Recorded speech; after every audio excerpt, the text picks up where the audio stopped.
Nagaa Waaqayyoo isiniif haa baay'atu.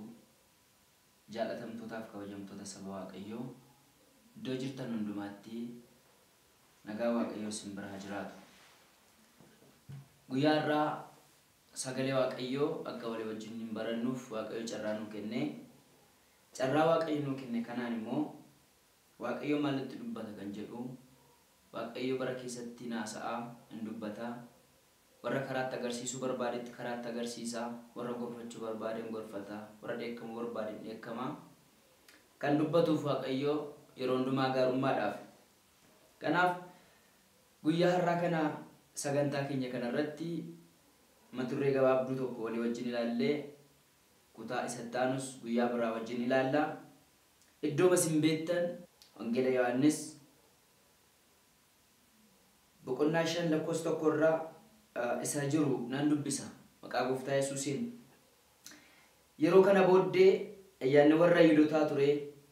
Yesuusis Yerusaalemitti ol ba'e.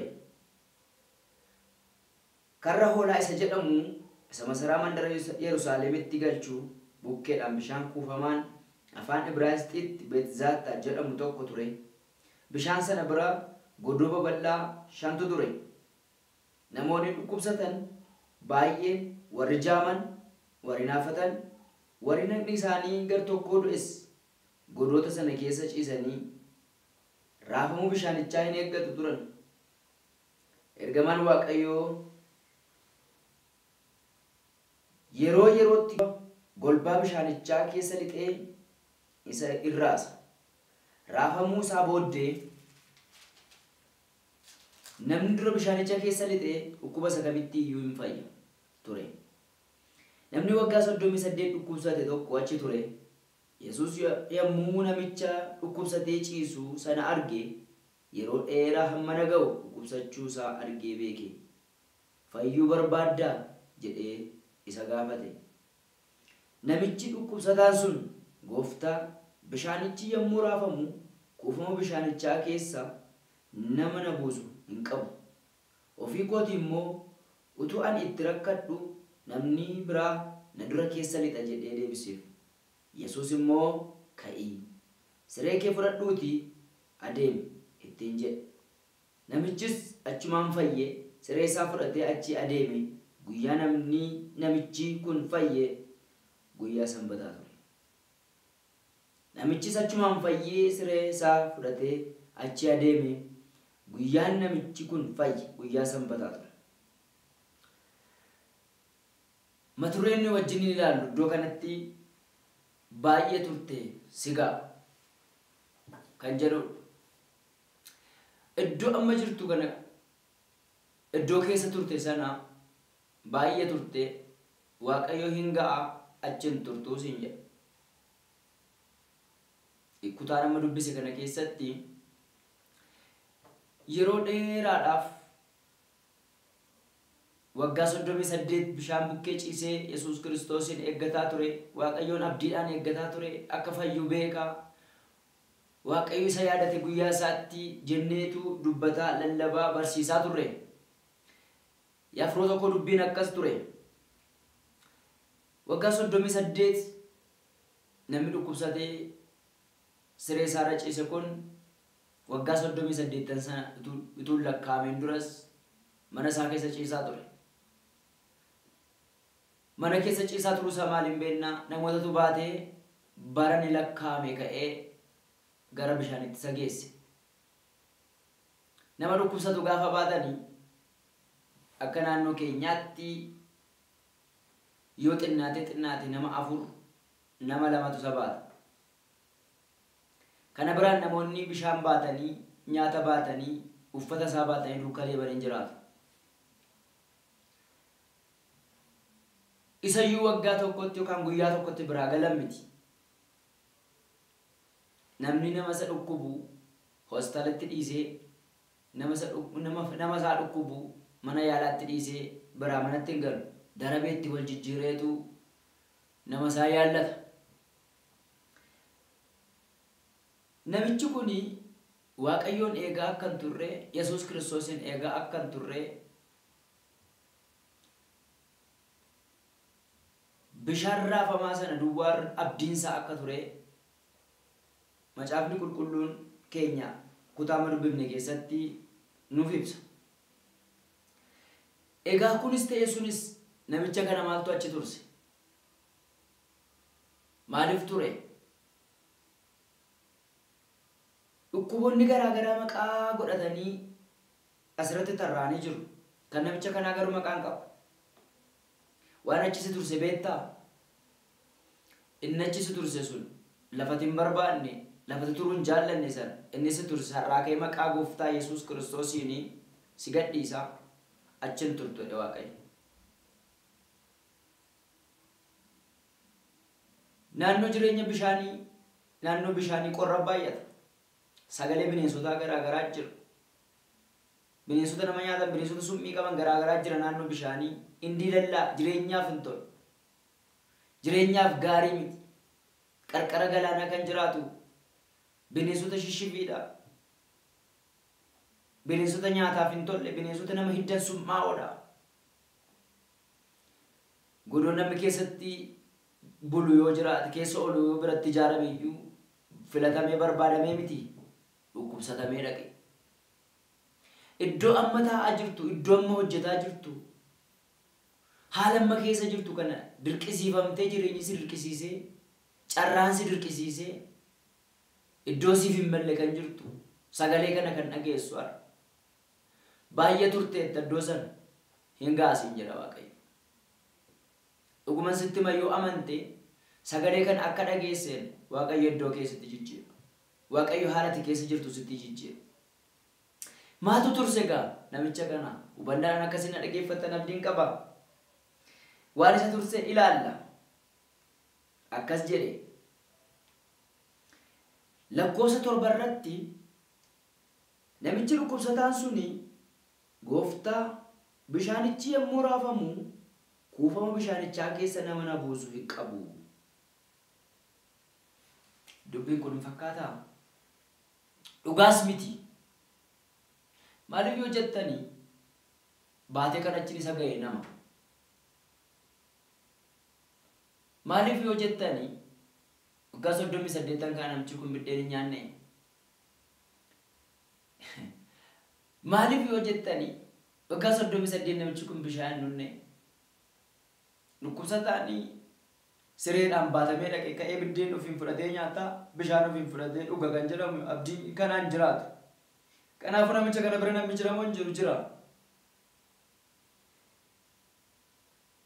Namoonni tokko tokko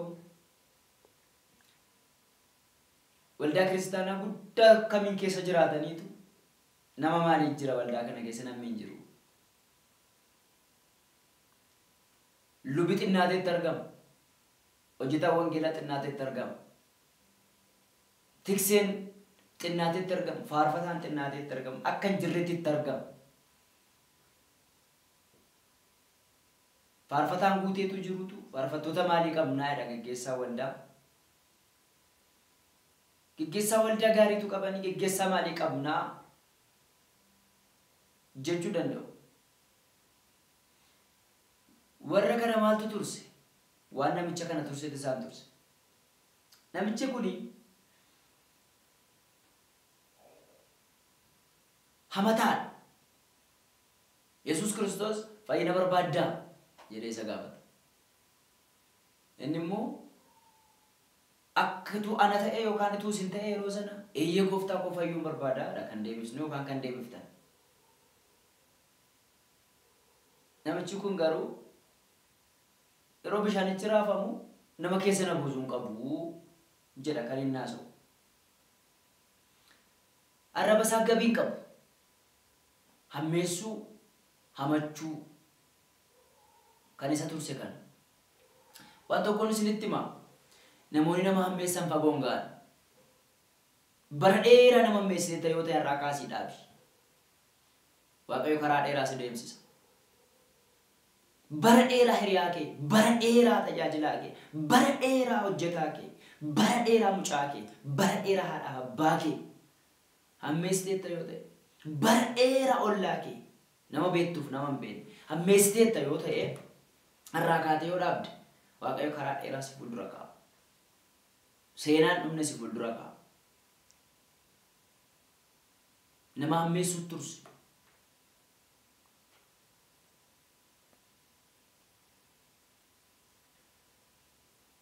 Bishaanichaani carraa bishaan sana lixuu maaliif dhabe?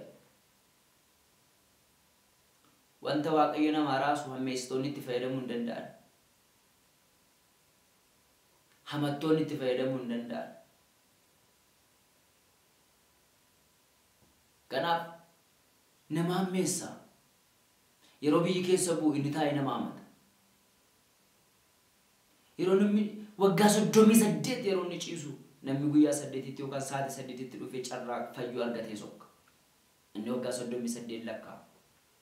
Aras waldaa kiristaanaa keessa bara lakkaa'uun keenya gatii hin qabu. Ji'oota lakkaa'uun keenya gatii hin qabu. Isa waaqarraa nu ergame yeroos bishaantu raafama har'a garuu furuu qulqulluu isa addunyaa kana raasu utuu nu keessa jiru utuu isa keessa jirru dhaloota waan hammeessinu namoota waan hamataa oollu carraan fayyinaa carraan milkaa'inaa baay'ee nu darbe. Namatti quba qabuudhaan nama maaliif jira ishee nama nan geessu inni nama nan ga'u. Biyya keenya keessa geggeessaa maaliif jira? Waldaa keenya keessa geggeessaa maaliif jira? Nama barate maaliif jira? Wal xiqqeessuudhaan namni nama xiqqeessu isayyuu hin qabu. Warra nama xiqqeessantu fayyinni isaanii jalaa darbe. Kanaaf ture namichi kun. Kaleessa dheengaddaa gaafa manaa baatamee dhufe nama baatee dhufe. Hamma waggaa 38 kana achi taa'ee namatu wanta inni nyaatu afaan kaa'a. Namatu wanta inni dhugu itti qaba. Kanaaf namni kun dhugumatu obsee Waaqayyoon waggaa 38 eegee jenna. Kan isa tursee hammeessuu obbolootaa inni isa garaa isaa keessa jirudha. Waan si turse maaliin beekta? Maal akkas turse yaadatta? Yaa firoota koo ammas nan jedhe ammarraatti waan si turse Waaqayyo sirraa cabsee karaa haraa si baasa.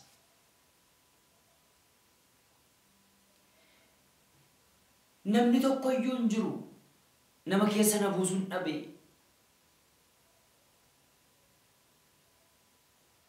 Akkas jechuun maal jechuudha?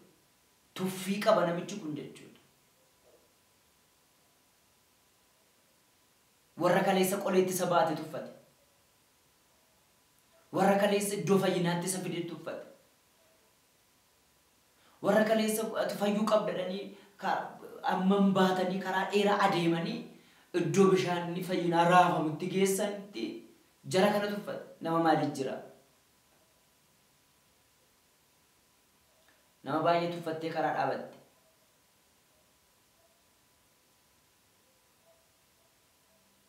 Namoota tuffatte baay'een si darbaniiru. Namoota naman ta'an jette baay'een nama ta'anii si biraa sokkaniiru. Ta'uu danda'a. Si tuffatanii immoo kan bira dabarte immoo jiraachuu dandeessu. Eebba kee wajjin utuuti walitti hin ba'in, fayyina kee wajjin utuuti walitti hin ba'in kan si turse tuffiidha. Namni nama tuffatu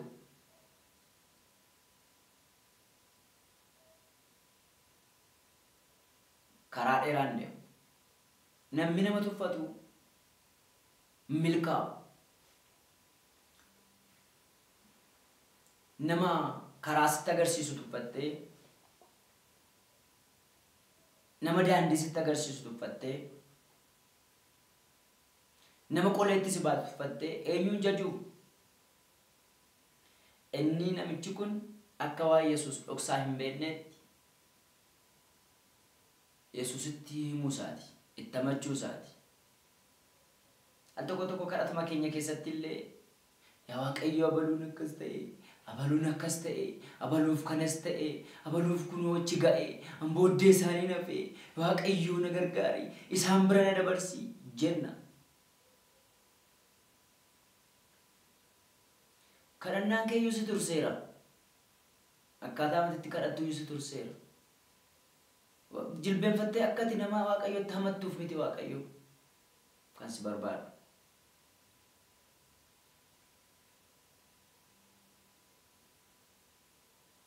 Namni hin jiru.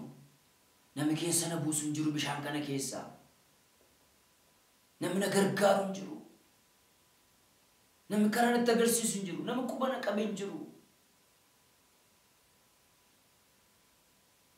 Dubbii dhugaarraa fagaate.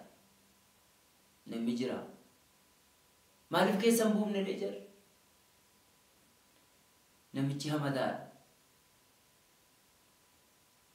Itti siquun barbaadan irraa siquun barbaadan. Namichi hammeessaadha. Isa tokkotti yoo dhufu isa tokkotti hamata. Isa tokko gaafa dhufu isa tokkotti hamata. Namichi nama tuffata. Gaafa isaan qabanii keessa buusuu barbaadan natti hin bu'inaa jechuu danda'a. Ofuma kun yaalaa jechuu danda'a ta'a. Inni dubbateera. Yaaleen dadhabe ofii kooti. Nama ofirraa hariira akkamitti kophaa danda'a dhukkubsataan. Dhukkuba keetiif namni si barbaachisa. Dhukkuba kee firiyaan si barbaachisa. Dhukkuba keef hormis firris si barbaachisa. Gaaffii keetiif namni si barbaachisa. Waaqayyo kan si gargaaru karaa namaati. Dinqis gochuu danda'a. Nama tokkotu gargaaramini si gargaaruu danda'a. Gargaaramuu barbaadda yoo taate nama hin tuffatin. Waaqa biraa ulfina argachuu barbaadda, fayyina argachuu barbaadda yoo taate nama hin tuffatin.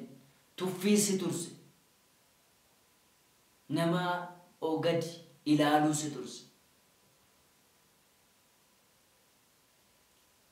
Biyyoota keenya keessatti, biyya nu keessa jirru keessatti namni abalu jabaadha.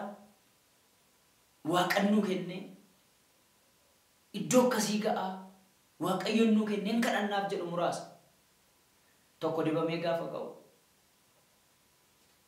Maal danda'a amma kun? Maal dandeeshi isheen amma kun? Jedhama. Waan tokko sitti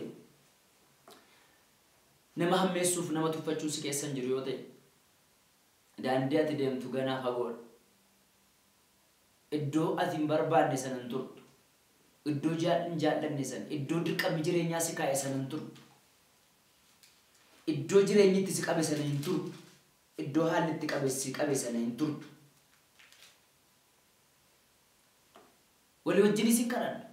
Isiniifis nan kadhadha firoo tokko. Isinillee kadhadhaa. Yeroo dheeraa eebbatti ba'uun eebba bukkee kanatti naannofte, eebba cina kanatti naannofte, eebbisi biraa yaa ati eebba keessatti lafa dha'uu kanatti dadhabde maaltu si turse? Waan si turse beektaa? Har'aa kaatee maqaa gooftaa Yesuusiin hin turtu. Iddoo qabamtee jirtu sana keessa hin turtu. Iddoo siif hin mijanne sana keessa hin turtu. Iddoo jireenyi isaa qorruuf dhaamatu sana keessa hin turtu. Waan si turse garuu bari. Biyyi si biraa guddateera maaliif hin guddanne? Maaltu si turse?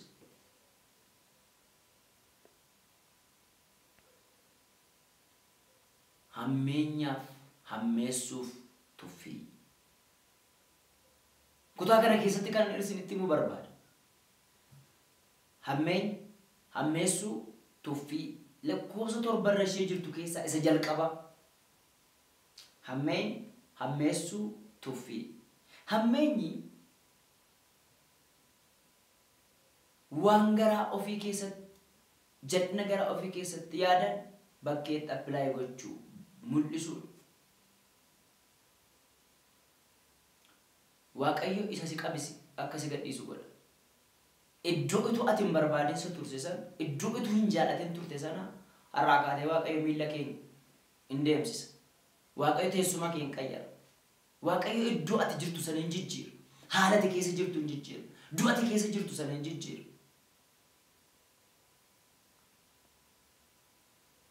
Namoonni tokkotu Kiristoos Yesuusiin fayyisaa ta'uu isaa beekaniitu waa'ee fayyina isaanii itti haasa'uu dhiisanii waa'ee jireenya lafarraa itti haasa'u. Kottu Yesuus Kiristoos si gargaara. Itumatti miqqanyooftee jirtu Utuma ati namoota tammeessitu. Utuma hamaa taatee jirtu iyyuu si barbaada. Si jaallata. Karaa sitti agarsiisu barbaada. Karichi dhugaan jireenya isa. Isaan malee karaa tokko illee jiru. Kadhata kana waliin kadhan. Iddoo hammeenyi keessa turse sana akka baatuuf. Kadhata kanatti tuungaleen hammeenya kee akka dhiiftu murteessi. Nama hammeessu akka dhiiftu murteessi. Duudhummaa kee kan miqqaanyinnatii kee akka dhiiftu murteessi. Yeroos Waaqayyo iddoo ati hin jaallanne sanaa iddoo kan biraasitti qayyara. Iddoo kan biraasitti jijjiira. Si fudhatee deema harki Waaqayyo. Namoonni baay'ee sagalee kana dhaga'anii iddoo itti qabamanii jiran keessa akka ba'an amana. Fayyina bira taa'anii fayyina kan hin dhabdan. Macaafatu dubbifattan wangeelatu dubbifattanii fayyinni kan isin hin taane. Afuurattis foonittis. Lallaba miidiyaa garaa garaa irraatu dhageessanii kan hin fayyine ammallee. Hammeenyi garaa keessan keessa kan jiru. Nama hammeessuun garaa keessan keessa kan jiru. Hinaaffaa hamaan garaa keessan keessa kan jiru. Yeroo isin kana dhiisuu murteessitan kadhannaan keessan dhaga'ama. Kana walii wajjin kadhanna. Waaqayyo isa si qabee gad si dhiisisa. Hallelujah. Waaqayyo sin kadhadha. Nama sagalee kana dhaga'uuf sin kadhadha. Nama ergaan kun bira ga'eef sin kadhadha. Fayyina bira jiru. Fayyina cina isaanii jiru. Fayyina arguu dhabanii. Keessa bu'uu dadhabanii. Wanti baay'een isaan qabee amma yoonaatti isaan turse. Har'a garuu wanti isaan qabee akka isaan gadhiisu kan si kadhadha. Maqaa Gooftaa Iyesuus Kiristoosiin kan isaan qabee gad isaan adiisu. Jallinni isaan qabee hammeenyi isaan qabee. Carraa dhabuun isaan qabee. Nama dhabuun isaan qabee. Maqaa Iyesuusiin gad isaan adiisu. Afuurri kee hin gargaara. Ayyaanni kee hin gargaara. Maqaa Gooftaa maqaa Iyesuus Kiristoosiin iddoo qabamtanii jirtanii ba'a. Haala isin qabee keessaa ba'a.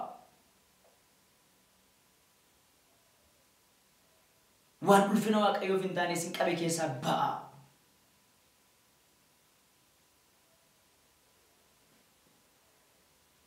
Harka kee gara Waaqayyootti ol fudhadhu. Sammuu kee deebisi gara Waaqayyootti. Harki Waaqayyoo si gargaara. Amantiidhaan kadhadhu na duukaa. Harki si gargaaru gara kee dhufu. Sagaleen si gargaaru gara kee dhufu. Hafuurri si gargaaru gara kee dhufu.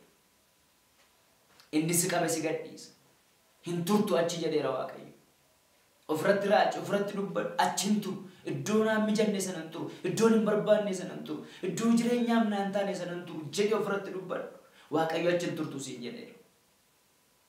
Jedhi ofirratti barreessi, jedhi ofirratti lallabi, jedhi ofirratti raaji. Iddoo sana hin turtu. Iddoo fayyinaaf siin taane, fayyinatu argitu fayyinaaf siin taane sana hin turtu. Akkaataa warri kaan itti fayyinatti tun taane kan kee addatti jira. Kan kee addaan si dhufa Yesuus. Kan kee addaan si bira ga'a Yesuus. Ituma hammeenya taatee jirtu, ituma garaan kee hamaa yaadu, ituma miqqaanyummaa qabaatee jirtu garuu si dhufa Yesuus. Waaqayyo harki kee namoota kanaa gargaara. Harki kee nama kanaa gargaara. Harki kee buleessa kana gargaara. Harki kee buleetti kana gargaara. Harki kee harmee kana gargaara. Harki kee abbee kana gargaara. Maqaa Iyesuus Kiristoosiin ba'a lafa itti hidhamtanii. Ba'a haala keessatti hidhamtan keessaa. Maqaa Iyesuus Kiristoosiin ba'a galataaf dhaabadhaa. Waan gootuuf si haa galatu. Maqaan kee ola jedhu. Maqaa Gooftaa Yesuusiin. Ameen. Waaqayyo si haa eebbisu. Kutaatti aanu nama walitti deebinutti. Nagaa Waaqayyootiin naaf tura. Obboleessa keessan Paaster Eebbisaa Baqqaleetii naaf kadhachuun fedha keessan haa ta'u. Waaqayyo si haa eebbisu. Nagaatti jiraadhaa.